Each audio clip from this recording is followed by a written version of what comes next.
नमस्कार दोस्तों, एक बार फिर मैं आप लोगों के सामने हूं और एक वैसे ही सत्य घटना पर आधारित कथा कहानी आपके सामने लेकर आया हूं। दोस्तों, इस बार की कहानी है मुंबई से बेंगलोर का सफर। बहुत ही खुशनुमा हम सफर करते हैं, बहुत सारे हमारे दोस्त भी बनते हैं और पता नहीं हम कहां राहों में उनको छोड़कर चले जाते हैं। लेकिन ये सफर इतना यादगार होगा, ये कभी हमने नहीं सोचा था। तो चलते हम इस कहानी के ऊपर। मुंबई से ट्रेन रवाना होती है बेंगलोर के लिए। थोड़ी दूर चलने के बाद में ट्रेन में टीसी टिकट चेक करने के लिए आते हैं और टिकट चेक करने के दौरान अचानक से उनकी निगाह एक सीट के नीचे पड़ती है। वो देखते हैं कि 13 से 14 साल की एक मासूम सी बच्ची टीसी से छुपकर नीचे दुबकी हुई है। वो तुरंत नीचे झुकते हैं और उसे बाहर निकालते हैं और उससे पूछते हैं, आपका टिकट? वो रोने लग जाती है। उसके पास में कोई भी टिकट नहीं होता। अचानक से उनके पीछे से उनकी सहयात्री उषा भट्टाचार्य जी, जो पेशे से प्रोफेसर थी, वो अचानक से टीसी को पूछती हैं, एक्सक्यूज मी, क्या हुआ? टीसी जवाब देता है, ये आपकी कोई रिश्तेदार है? तो वो कहती, नहीं, मेरी रिश्तेदार नहीं है। तो इसके पास में टिकट नहीं है। एक मिनट, आप हटिए, मैं बात करती हूँ। हाँ बेटा, आपका नाम क्या है? वो बोलती, मेरा नाम चित्रा है। आपको जाना कहाँ है? बड़ी मासूमियत से वो बोल देती है, पता नहीं। आपके माता पिता? पता नहीं। उषा जी को थोड़ा सा शौक होता है।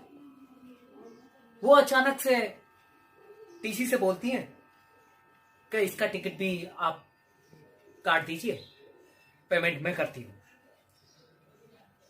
उषा जी चित्रा से बड़े प्यार से पूछती है, क्या आप मेरे साथ बेंगलोर चलेंगी? वो हल्का सा मुस्कुरा जाती है। उषा जी टिकट चेकर से बेंगलोर का एक टिकट कटवा लेती है और चित्रा को बेंगलोर ले जाती है। और बेंगलोर ले जाने के बाद उषा जी एक अपनी मित्र के संपर्क से चित्रा को एक स्वयंसेवी संस्थान को सौंप देती है और एक बहुत ही अच्छे स्कूल में उसका एडमिशन करवा देती है। काफी अच्छे दिन गुजरना शुरू हो जाते हैं। दिन पे दिन, साल पे साल गुजरते हैं और अचानक से उषा जी का ट्रांसफर दिल्ली हो जाता है। और दिल्ली जाने के बाद में चित्रा जी और उषा जी की कभी कभार बातचीत हुआ करती थी। सालों गुजर जाते हैं। सालों गुजरने के बाद एक दिन उषा जी का लेक्चर होता है फ्रांसिस्को, अमेरिका में उनको बुलाया जाता है। लेक्चर के बाद में जब वह होटल का बिल देने के लिए नीचे उतरती हैं, तो रिसेप्शन पे आने के बाद एक खूबसूरत सी दंपत्ति उनके पीछे आ जाती है और वो उषा जी का बिल चुका देती है।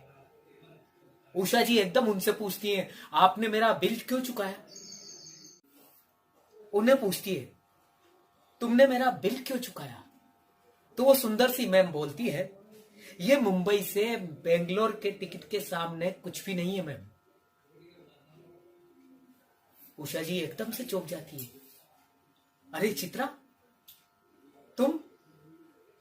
दोस्तों, ये चित्रा और कोई नहीं थी, ये इंफोसिस फाउंडेशन के चेयरमैन सुधा मूर्ति जी थी और इंफोसिस फाउंडेशन के संस्थापक श्री नारायण मूर्ति जी की पत्नी थी।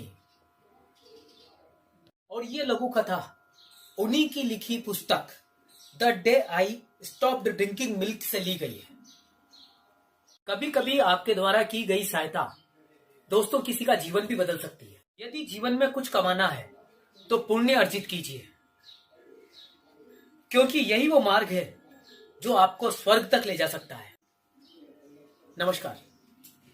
सुरक्षित रहिए और सावधान रहिए। और दोस्तों, घर में रहिए।